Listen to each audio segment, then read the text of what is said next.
Rock and Rollin', episode 535, No Laugh Track podcast here in Minneapolis, Minnesota at Acme Comedy Company because it is their podcast. I'm Justin Severson. I get to host each and every week. I did the math. I counted up the amount of time I've spent with Matthew Broussard on this stage, and this is the 6th appearance. I actually didn't do the minutes, but... No, but I am 1% of all episodes. There you go. More. Yeah. 535, yeah. Yeah. That's Congratulations and welcome back. Thank you so much. I looked. We also you kind of stick to this time of year. Yes, do you I've realize always been that? here this time of year. It's always around February. Love that because people just tend to come out, and that's my favorite part of going cold places in the winter. People are like, oh, you're going to Canada in the winter? That must be terrible. Like, no, people are going to show up. I do Rumors Winnipeg in the summer, and that is difficult to get people up because the sun doesn't come down till after the early show. Oh no, sun's out till 9. Yeah. So, and people in that place don't take sunlight for granted. So the wintry activity of the Midwest it's a good energy. Yeah, try a midnight show there, maybe. Mm-hmm. Right. So I saw you mean a dawn show. What's that? You mean when the sun's coming up? Yes. Yeah. It's the sunrise show. Mm-hmm. Yeah. So here we are back at Acme, and I know that you are planning on recording very Next very weekend. soon. Yes. Next weekend. Yes. Okay. Why now? It's been too long, and I needed to do something. And I don't see. I got to get some of these jokes out. I did a half hour in 2016, so it's been almost 8 years. I have more than enough to put out. I've done a lot of short stuff since then. I definitely am going to revisit like my late night sets, and maybe one of my my Don't Tell set. Some stuff I've done since then is burned, but it's a strange process of like what I want to do one more time, what I want to never do again, what I'm not ready to put out yet. That's all those decisions you have to make. Last night you might have seen it. I about 15, 20 minutes in, I just couldn't stick to the script and just wanted to play around. The crowd was good. I just wanted to do the stuff that's not all the way there yet, but will have a lot more energy in performing. So in a strange position of having the material very much overbaked. I feel like in past performances, I've been kind of scrambling to make sure stuff was fixed, up to speed at the last minute and just sharpening tags and making sure everything was smooth. This is... I'm not selling the hour very well, but like some of it could completely ride out on muscle memory if it needed to. Sure. Yeah. Sure. And I'm, as someone who's seen you pretty consistently every year for the last several years. Mm-hmm. Like I've seen all versions of your act. Mm-hmm. Last night was as good as it gets. Thank you. A few things I've heard before, Mm-hmm. but definitely a significant amount of new stuff from last year. Yeah, thank you. I appreciate that. Mm-hmm. I've been writing a lot faster and a lot more lately. Some of my favorites, I have to say, are still in it. So great. Yes. Good. There's not masturbation. There's one that involves a vibrator. Yes, we'll just that say would be that. the closer. That one was in it last year. I think Yes. an early version of it. And it's still here. Yes. Super funny. Thank you. One of my favorites. Appreciate it. That's a fun one. That'll be a hard one to give up because it's a very fun one to tell. I bet. Doing an act out of a cat throwing up is a pretty fun joke. Very fun joke. That part's new. Yes, I was going to say, I don't remember that part. I think that's a couple months old. Yeah. That's can't really top that. So that's the closer for sure.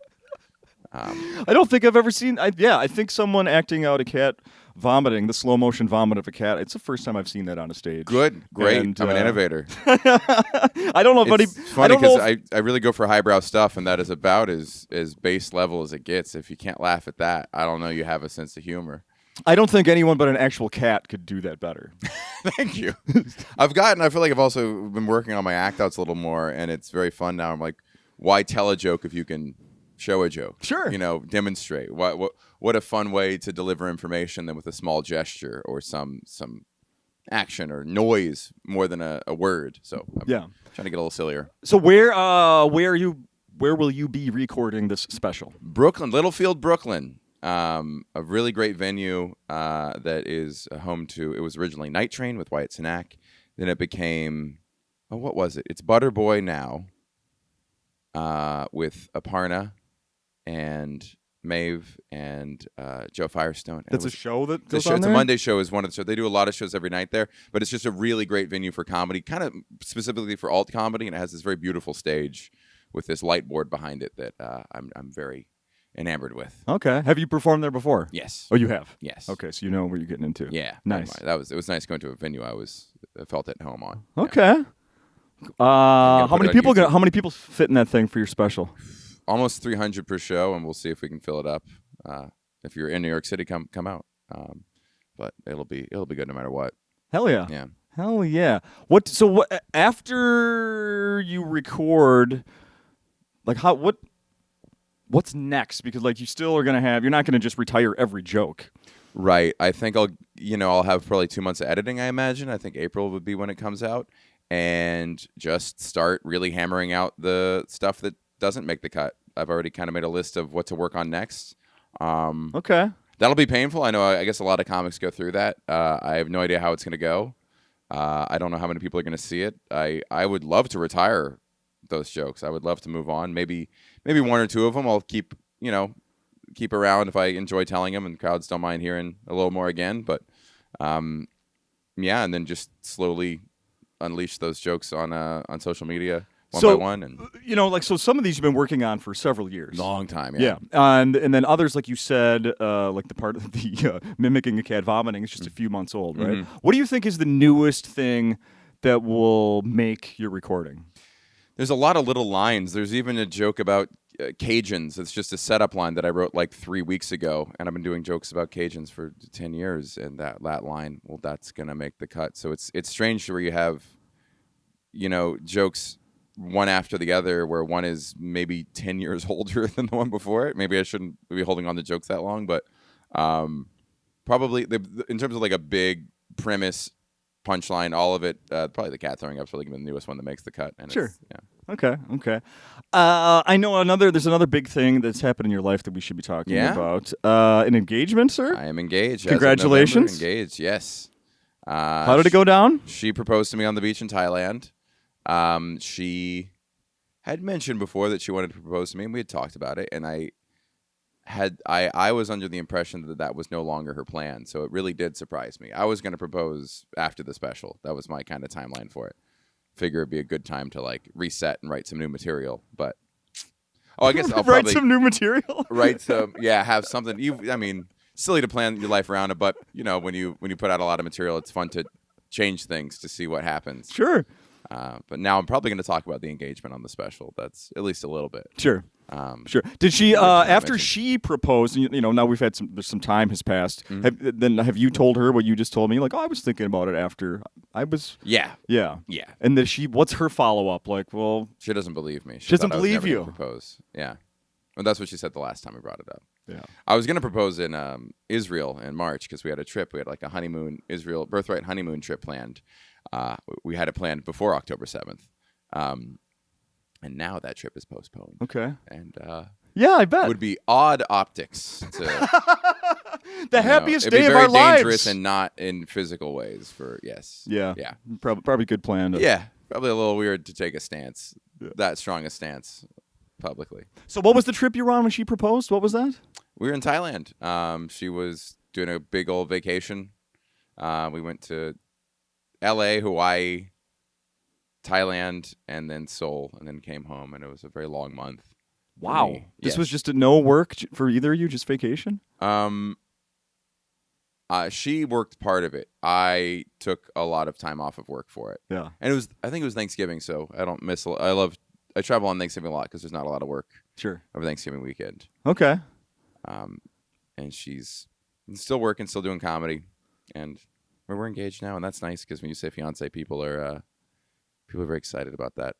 There's a weird thing that happens. I guess this is kind of an inside comedy podcast, so people might understand this, but there's a lot of jealousy and bitterness, and a lot of comics watching what everyone else is up to and doing, and whenever anyone books anything, there seems to be that instant, hey, congrats, I heard you got this, or congrats on this, and I heard you're working with this thing, you got that job, and everyone's all up in everyone's businesses and congratulating each other. And when the engagement happened, comics were congratulating me, and it felt so sincere.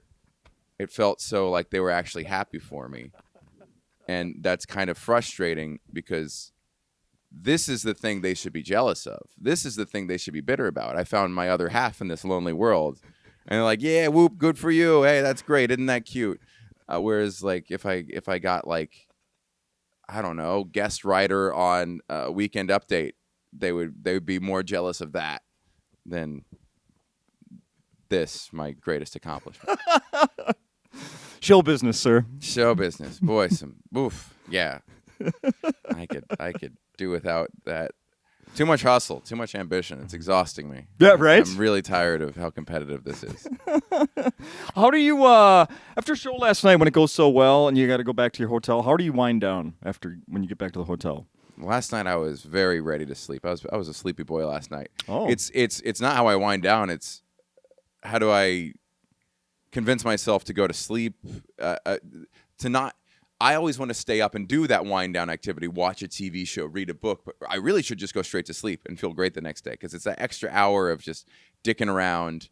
And I mean, I guess I played crossword last night a little bit, and that's a new thing in my life. I've been playing New York crossword. And it's, literally crossword. Yeah. Oh. I'm such a fan. It's so great. I spend hours a week on it. It's lovely. Read, but I don't. Usually I try to read before I go to bed, but I don't have a good book right now. I'm trying to pack one. You read any good books? Nope. No. I'm continued to collect them and read the beginning and then put them away, and then I do that a lot. Like purchased Maria Bamford's book. Oh yes. I haven't read it yet. And I've had it for join your call. Mm-hmm. Yeah. And I've had it for 3-4 months. Mm-hmm. I haven't bought it yet. I even have a Audible. Like I have a subscription to Audible right now, so you can do like the the audio with the reading, and I'm not taking advantage of it whatsoever. I think we talked about this last time. Yeah, the audio listening while reading. Love it. I've tried. Doesn't work for you? I need to. I got things distract me way too easily. Mm-hmm. Way too easily. Well, that's what the Audible reading combination is for. It's the VR headset. I know. I don't know. I got to try it again. Yeah. I got to try it again. So no, I don't. I have collections of books that don't get read. Mm-hmm. It's basically it. Yeah. It's a whole lot of that. Let's see. Last night, anything else I want to bring about last night? The set was so freaking good. Thank you. Let's see. Have I ever pointed out, this seems like super stupid, but I know we're not going to get to it yet, but we do end up talking about, you're big into math, you love math. There's part of your act talks about math now. I usually bring something up, talk about that. The word math is in your name. Have I ever pointed out how, it just occurred to me today. I've never played with it. I think you haven't? Someone said, Gabe Bravo said, calls me Math Jew Bros Hard. That's rather accurate. It's pretty on the money. I'm sorry. That's funny. Yeah. Gabe Bravo. Check him out. Great line. I mean, I've known you for a while now, and it never occurred to me until today when I was writing your name on this piece of paper. I'm like, Matthew, math, you. Yeah. I guess there's two. I was always annoyed by the two T's. If it had been spelled with one T, that'd be cool, but that extra T throws me off. Did you know it's Machu Picchu? Picchu?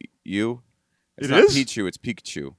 So I always thought that by that logic, Matthew should be pronounced Matthew. If it was the same phonetic system. It's not. But this actually, this is going to tie in pretty well to something that happened last night. So after we went to I came here by yourself. I'm not going to lie about that. I was here by myself. Went home. Wife was there. I got home. We started watching some stuff on TV together. We put on YouTube. You ever watch that Kevin Nealon? He hikes with people. He goes on like 15-minute hikes with people. That's his podcast. Oh, that's amazing. It's really interesting. Wow. And he gets all the good comedians. It's really fun. I don't remember who the guest was last night. But they were talking about comedians in canyons getting cardio. Hey, that would have been a better name. Yeah, way more catchy. They're talking about doing shows and having big celebrities stop in. And I don't remember who it was. They're like, oh yeah, Robin Williams stopped in one time and did a set before me at some club. And then they talked about what it was like how do you follow someone like Robin Williams? And my thought was, wouldn't that be easy? Because he's setting, the crowd's going to be in such a frenzy if someone like Robin Williams is out there. So the look on your face says no. No, I think you're right. Actually, it was, I had to follow Aziz Ansari doing a pop-in, and then I've had to follow Mulaney before, too, doing a pop-in. And I remember, not to toot my own horn, but I was very happy with the set. I was like, oh, that actually went better than usual. And I came upstairs and said something like that and at the Cellar, and Esty goes, yeah, that's the best spot on the show, because they're so excited, and with no disrespect to big name comedians, they're doing the best jokes they wrote in the last 6 months. You get to do your best jokes of the last 6 years. They're usually less prepared. That's why they're popping in. They're not going in there to film a special. They're going in there in this low stakes environment to test out some stuff that's not working in front of an anonymous crowd that didn't pay the price their name warrants. Correct. Yeah. Mm-hmm. Okay. So I guess I was kind of right. Nice. Yeah, very much. Oh, good. So I just think of Robin Williams as being such a killer. I mean, that guy uses the whole stage. I was watching Good Morning Vietnam on the plane here. Oh. He's not just a good comedic actor. He was a good dramatic actor. Yes. Some of his most impressive moments is when he's saying nothing, when he's just looking and staring. And then he's going like 1,000,000 words per minute. And that's good too. But he was an all-around brilliant actor. I guess, I mean, he won an Oscar, so he knew that. But yeah, there were people that I think kind of only knew him from, movies and not from being a stand-up, right? Ooh. Yeah. So anyway, we were watching that the Kevin Nealon thing, and then it's on YouTube, right? Mm-hmm. And then we watched a few episodes of that, and then on the side it has a list of all my subscriptions that I've subscribed to on YouTube, and we're going down, I'm looking for something else to maybe watch, and my wife goes, "Wait, hold on a minute, what does that say?" And I'm gonna preface this by saying, have you ever had had someone's name wrong for many years and had no idea, or maybe you had lyrics wrong to a song and had no idea, then you find out, you're like, that's what it is? Yeah. My wife had that last night when she goes, "What does that say? Rickles?" I said, "Don Rickles?" She goes, "His name is Rickles?" I go, "What did you think it was?" She goes, "My whole life I thought it was Don Wrinkles." Huh. Wrinkles. Huh. That's so cute. It sounds like a stage name. Yes. Yeah. I thought you were going to say Ripples. Wrinkles. Wrinkles. She couldn't get over it. She was literally like, my whole life. She was like in disbelief. It's not wrinkles. It's Rickles. Yeah. There was last night was when she found out about this. Yeah, it does, and it changes things. There was a girl named Jenny who I went to high school with, and I knew her for a couple months. And then one day I turned around and I saw her backpack, and I saw that it was spelled Ginnie, and I never thought of her the same again. It just changed my perception of who she was.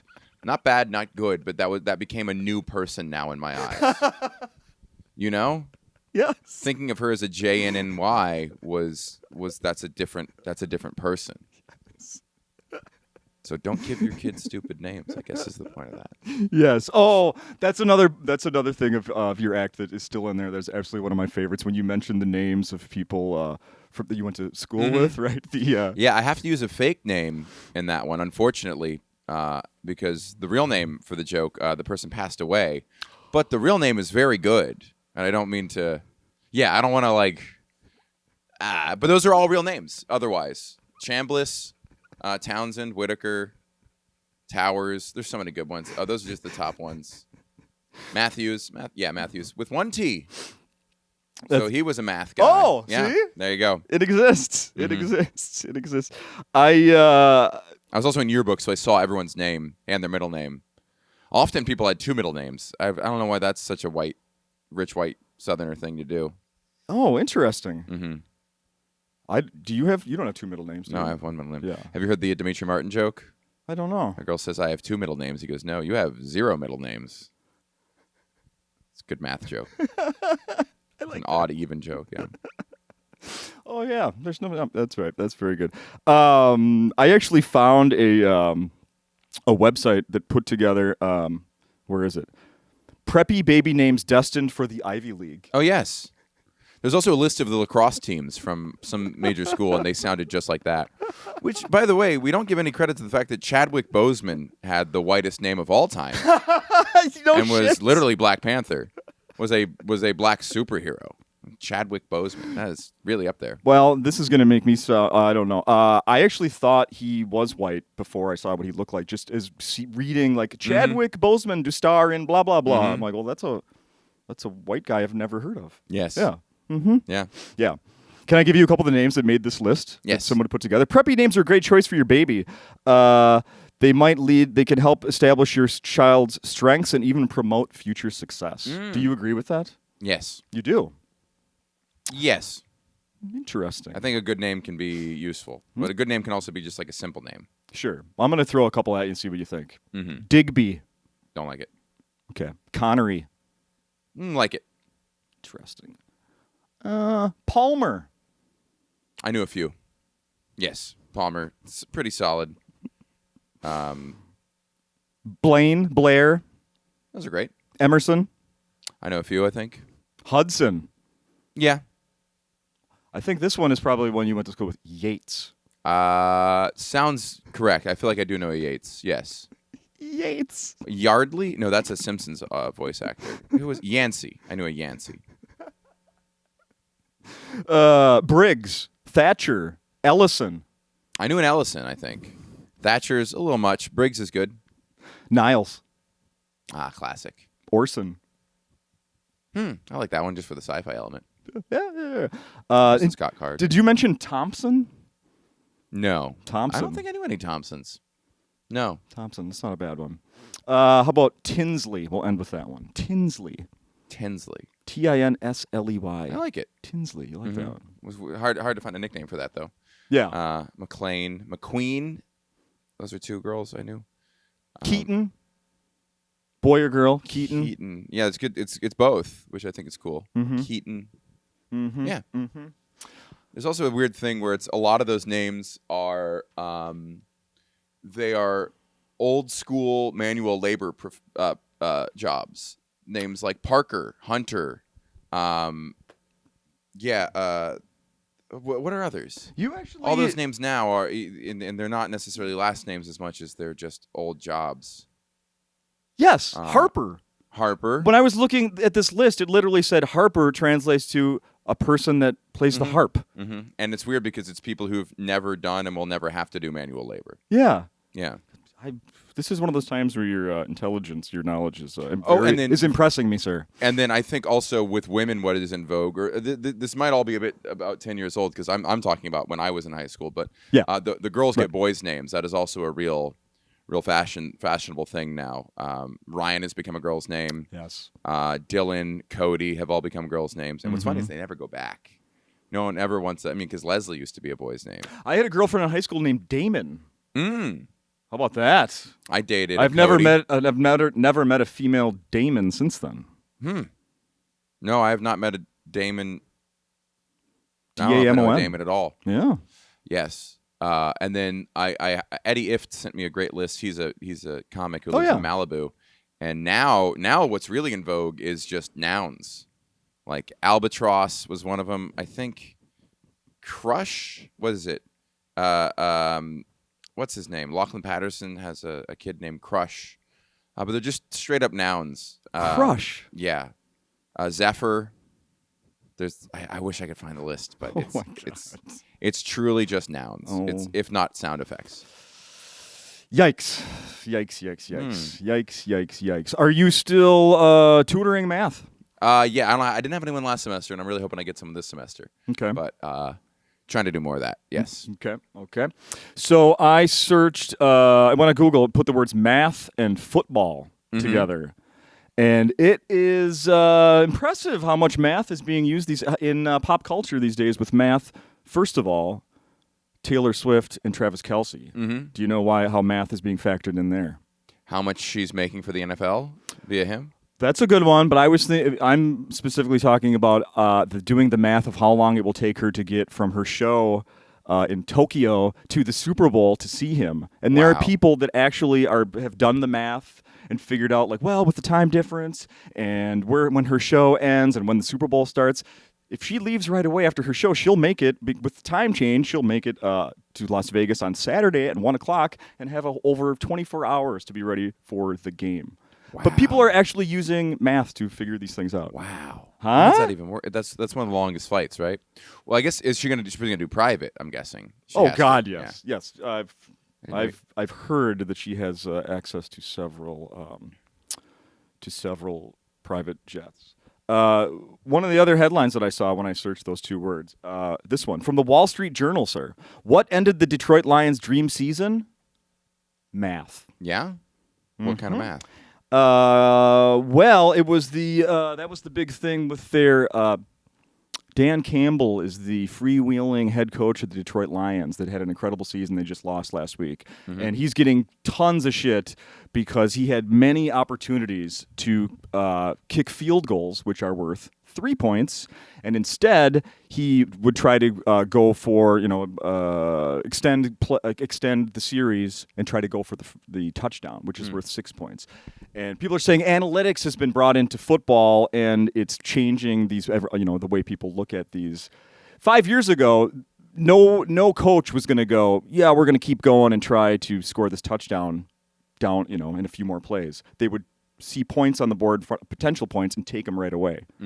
And now, there's these the football analysts, the guys who do it for a living. Yes. Yeah, now they're speaking out like, analytics is ruining football. That's the new thing now, is analytics is ruining football. Yes.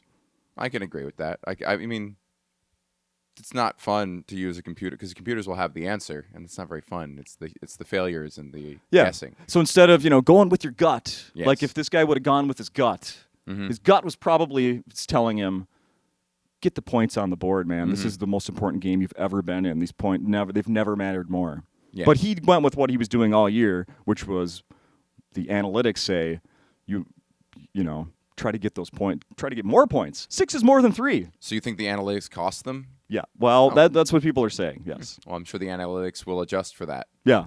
I'm fascinated by. Do you watch a lot of baseball? Of course. I don't. But the statistics they throw up are so complicated. There's so many terms in baseball. RBI. I get batting average, but there's so many little things they use to quantify a player, and it's truly nerdy stuff. Yes. Well, I'm from the generation that had 3 basically categories of statistics that were worth paying attention to, and now there's all these wild. I can't even bring them up. I don't know off the top of my head because I've stopped paying attention because they're so nerdy that I can't. Yeah, I'm not with it.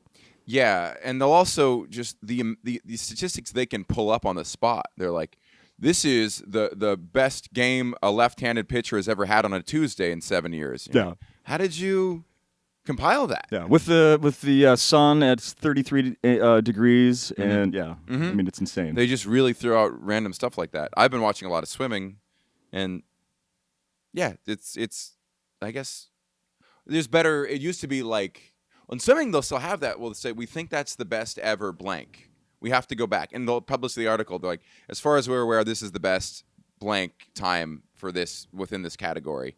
And then people in the comments will come back and be like, oh, I found something that actually broke that from. So they're like, this is the best. And it'll be kind of hard stuff to pull up. Like, this is the best season a female swimmer has ever had, like dual meet season. So not like just times to times, but there's just not the same database with swimming. Sure. They're beginning to build one. Now you can keep every race logged, and you can watch who's leading the season mid-season.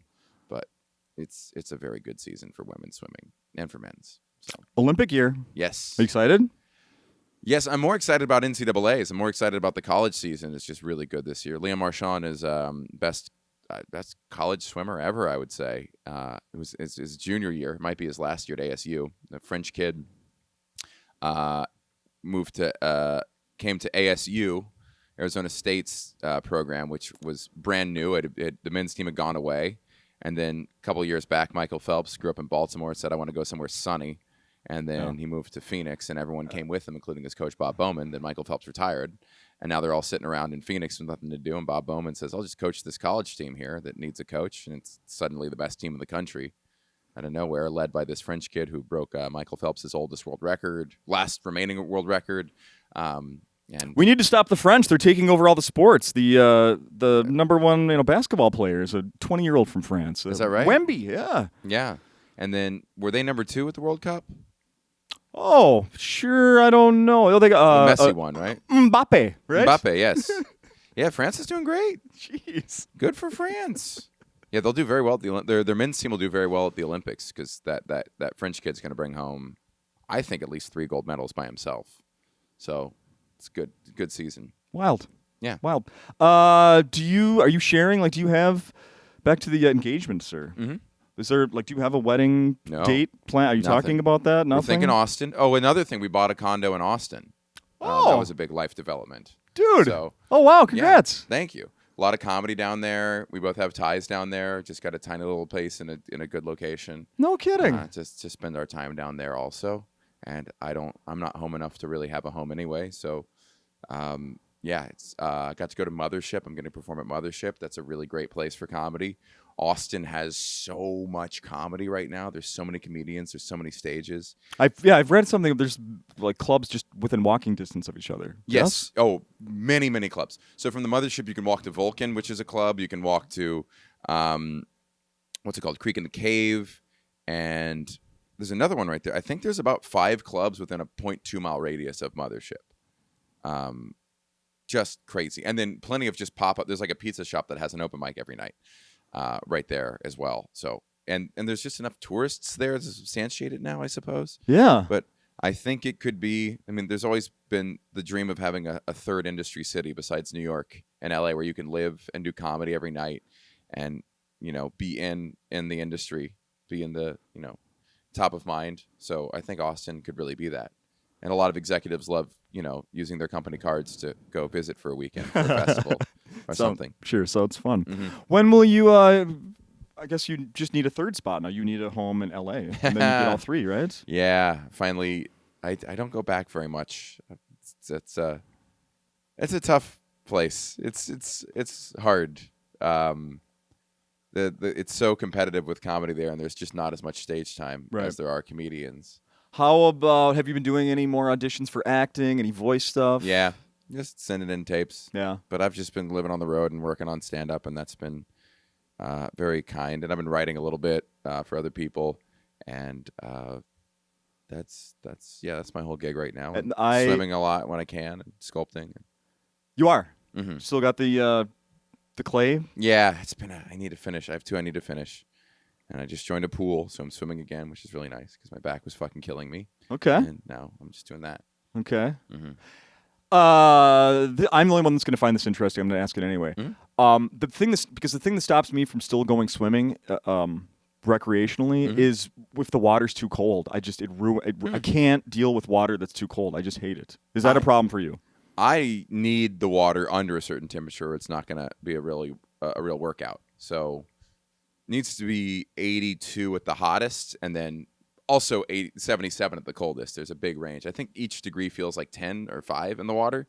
But the rule with swimming is if it's comfortable getting in, it's going to be too hot by the time you're actually swimming. So sure.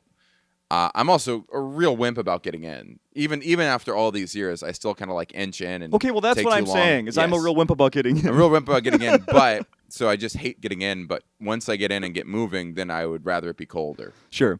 Okay, so along those lines, would you ever do one of these cold immersion things? Like they have people, in the Twin Cities. They go to Lake Harriet. There's a square cut out, and every morning they're chiseling off that little inch or of ice. Well, these days there probably isn't any, but yeah, right. And then they dip, 90 seconds, 3 minutes, and they just get in the super cold water. Could you ever do that? I don't think I have enough cushion for that. I've done it with Bert, so I've been open for Bert Kreischer on the road, and he loves the cold plunges. But it's a little unfair because he just sits there in cold water, be like, "What? You cold?" And then he just splashes around. And yes, it's a little harder for me. I think we did 54, maybe 40s. Maybe the water was in the 40s or 50s, and I thought that was 32. Yeah. I don't know how I deal with 33. No. Yeah. No. I'm amazed by these people and how they do. They start breathing heavy. I can't. No. I would love to have that mastery of I can, I can turn a hot shower cold right at the end. I've tried. Right at the end, I turn it cold and then I get out. I do that too sometimes. Yeah, but I don't think that really counts. Not really. I have friends who take cold showers every morning, and I cannot start my day. And I've been reading about people that do that, and it's supposed to be extremely healthy. But I'm like, yes. No, I intermittent fast. That's my one little. Yeah, and I stopped doing nicotine. I think I was doing nicotine last time. I quit April 20th. I was going to ask you off mic because I didn't know if you want to talk about that. No, I quit, and it was very, very hard to quit. It took many tries. You were doing the little. Yeah, the Zens, which are just taking over. Everyone's doing them now. All the comics. And I didn't like the effect it was having on me. I was very dependent on it, and even I don't know if it was going to kill me, but I wasn't able to enjoy anything without it, and that was a terrible feeling. Good for you. How did you quit? I don't know. You don't know? I don't know. It just stuck one time. Sure. I tried many times to quit, and that one just. I think I decided very much in the moment. It wasn't this is the day I'm going to quit. I'd finished one pack and I was looking for another. I'm walking with a friend and I said I'd love to quit, and my friend said just do, and then took a hit of his vape pen. So he didn't quit, but I one at a time. liked that. I also thought 420 was a funny day to quit. Oh, perfect. Yeah. Yeah. And I'm happy to be off it. I also think the Zen, I think they're pulling out all the same moves that Camel Joe and Marlboro did that got them in trouble in the first place. I think they're Juul. skirting regulation. I think they're paying off people. Mhm. Juul is somewhat catching some flack. Zen is getting none because they haven't proved that it's actually like a direct carcinogen. But it's not good for your heart. It's not good for your lungs. It's not good for your skin. It makes your hair fall out. It gives you terrible anxiety. And I think this episode of No Laugh Track is brought to you by Zyn. Try Wintergreen. No. They do sponsor a ton of podcasts. Do they? A couple of the companies, not Zen directly. Oh. No. Yeah, no. Thankfully, you don't have I'll any. stick to Liquid Death. Thank you very much. There you go. That's my sponsor. There you go. It's not my sponsor, but I'll take their stuff.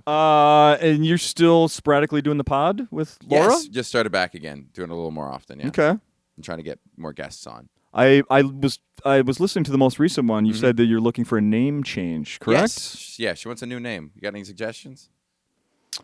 No, but I do. I agree with a name change because the way you guys are described, like, oh, she does comedy too, right? That was it is sort of like, give her some credit. Give her more credit now. Yeah, she's not new anymore. Yeah, now it's time for a name change. I don't know what that would be, but yeah, we'll think of something. Mm-hmm. Yeah, but you'll keep doing it. That's good. Yeah, and we want to. It's also just good for material. I like that part of it. When you talk out loud to someone, you just kind of hear what you're actually interested in talking about. Sure. Yeah. Sure. Finally, pretty sure I saw last night you still have some merch that people can pick up after the shows. I really am done. My last round selling the participant shirts. They're the best selling one, but I'm kind of tired of it. But Okay. It's a cool shirt. The Dare was a hit. I want to still sell the Slither and Lacrosse. I need to make more of those. And now I have some ones I just want to do because they're funny to me. I have a shirt that it looks like a college shirt. It just says UCSB. I'm sorry, USBC, and it just looks like a college, acronym, but underneath it says Universal Serial Bus Type C. I think it sounds like a college. It's a funny shirt. Oh, and Sokotoa National Park. That's another one I want to sell. That's a math one. I need to start a website so I can do smaller batches of designs I'm excited about. Yes. Mm-hmm. You absolutely should do that. Yeah. I mean, especially for someone who, you got a billion creative ideas. Maybe you had the whole Monday. Are you doing puns anymore? Monday Pun Day? No, I had an idea for one today. No, I'm going to start back up this week. This week? This week. Okay. I'm going to put it on record. Yes. Perfect. I'll put up one on Monday. Perfect. Yeah, no, you should. I'll be a customer. Start putting these new shirts out, these limited designs. Yeah. I'm in. Okay. I'm in. I have the participant one. I've had it for several years, so Yeah. I'm not going to get another one. No. No. And then what was the other one I did? I think that's it. Oh, Don't Mess with Texas, Please. That's a regional design, though. Please. That's funny. A very unique version of that. Yeah. Until I get the cease and desist. Yeah, right. Yeah. Well, with all of them, it sounds like. Don't mess with Texas. That's the company that or sells copyrights. Yes. Matthew, has been fantastic. People have to come see you here at Acme. Obviously, we're doing this, Thursday. So if we get this out posted today, 2 shows each Friday and Saturday night. Best club in the world. If you're in New York, go to the recording. Mm-hmm. I looked. There are tickets still available. Still tickets available. But hurry. Yeah, don't wait. Or, No. I don't know. I don't care. No. Don't wait. No. Okay. Call your friend who likes comedy, who likes going out. It's going to be very fun. It's going to be really fun to do that there in New York. I've never headlined New York before. So Get out of here. Yeah. It's just not a city you need to headline because you're always competing with the showcase clubs, and I get to go to this. I have the Cellar and New York Comedy Club, and those are all fun, and never have to have the pressure of a headlining show is great, but it's the biggest city in the country, so it's cool to headline there, especially right there in Brooklyn. I can walk to the show to the special. That's very exciting to me. Awesome. Yeah. Awesome. Very cool. I'm sure it'll go well. And did you say where will it'll end up? Do you think it'll YouTube. It will be on YouTube. Yes, that's what I want to do. Perfect. I'm digging the YouTube specials when people put them out there. It's And to get so much creative control of like where to start, how to edit, I'm excited for that process as well. And I might put it out in 2 parts. That's my thought. I want to put it out in 2 halves. I don't know why. It just seems cool. And give it 2 different titles. Oh. Have you seen anyone do that? Nah, it doesn't ring a bell. No. Okay. Huh. How much would you space them out? Like Couple drop weeks. a couple weeks. Maybe at the same time or maybe a couple weeks. I know nothing about like the marketing aspect of this. 1-minute segments. Yes. I mean, I will actually do that part of it. The real mindset, unfortunately, is that, on the business side of this is clips are what actually sell tickets now. It's cool to have the people who watch the full special, but those clips do such big numbers when they do numbers. Yeah. And there's so many places you can put them in. That'll be the last thing I ask you, because you did mention that already last year, that putting clips out, you've seen a difference in people to show up. Is it continuing to grow? Yes, it did. That was kind of my first time getting my name out there, and now whenever I go places, people know who I am and are coming out to see me, which is great. I'm not great at the marketing aspect of this, which has become the whole job now of like email lists and promos, and the people I know who are really making a killing are just editing videos and posting them on all 4 of their platforms and running YouTube pages and Reddit pages and really on top of it, like just they're marketers who dabble in stand-up is how it feels, right? For the people who are really on top of it. And I wish I was who better knew at that part. Comedians would have to be experts in advertising and marketing, right? I mean, that's the job now. Yeah. That is really the job, and the club model is changing a little bit. Not here, thank God. One of the few places that actually books and says, hey, we want a comic we like with obviously a fan base, but we're going to try to also tackle the marketing side of things. We'd like for you to help, but we know that's our job too. Whereas I feel like some clubs have changed I hope this doesn't burn bridges, me saying this, but some clubs seem to just go, oh yeah, well this guy will just fill it out for us and we just do a door deal and that's good. And I don't know what their hours like, but that saves us our marketing budget and just time. Everyone's trying to be as lazy as possible. So yeah, if I was running a club and I could book someone who's just going to fill 6 shows, well, that means I get to relax for a week. I know, I don't fault anyone for doing that. I would just hope that it's a mix of putting in some people that got to keep the lights on. I get that, you got to pay the bills, and what a great weekend for the club, for the staff, and for fans of that comic to bring them there. But I do hope that the clubs are also looking at down the line, because I mean, you look at this in the green room here at Acme. There's columns. Each column has 52 slots with the year above it, and it goes back to about 2000, at least 2007 is where it starts. And you can see my name on there 6 times. You signed the weekend that you were here, and I saw 2019 Andrew Schultz was here. To think just in 2019, Schultz was doing clubs. He's now doing Scotiabank. Sam Morrill. All these people who are I went out such bigger things now. I went out. Andrew Schultz took me out to lunch and a beer. Yeah. I don't think he's gonna take my call if I give him a call these days. It's funny. I tried calling Schultz today, and because I was like, "Hey, can I talk to you?" He was like, "Yeah, 3:30 Friday," and I called him today, and he was like, "Friday." He texted back Friday. I was like, "My bad." Okay. He's a busy guy. The other night, I don't judge me, but I hit play on the new Snoop Dogg movie that's on Amazon Prime. Yes, he's in. Yes, and Andrew's in it. Yeah, I was like, "Are you kidding me?" Yeah. Yes, he's doing great. I'm very happy for him, and he's doing stand-up, which is really cool. Yeah. He's like really still doing, even at that level, he's still pushing, like he's putting out stand-up clips. He's putting out, some crowd work stuff, which he's really good at, but also like topical, well-written jokes. And man, not to like gush too much, but I got to see his new hour, and it is 100% on one theme. Schultz was kind of his whole business model was these 90-second absolutely perfect jokes, maybe 3 minutes, but 1 to 3 minute jokes that were just a full meal. And this new hour is just 60 minutes on subject and killing the whole time. Very silly. He's found a way to kind of stay true to his voice, which is kind of cocky and arrogant. It's kind of who he is, yet be weirdly vulnerable at the same time. I really recommend watching it if you get a chance to go see him live. He's going to sell tickets on his own without me promoting him. But when the hour comes out, it's a very good special. It's cool to see him still continue to grow as an artist. Yeah.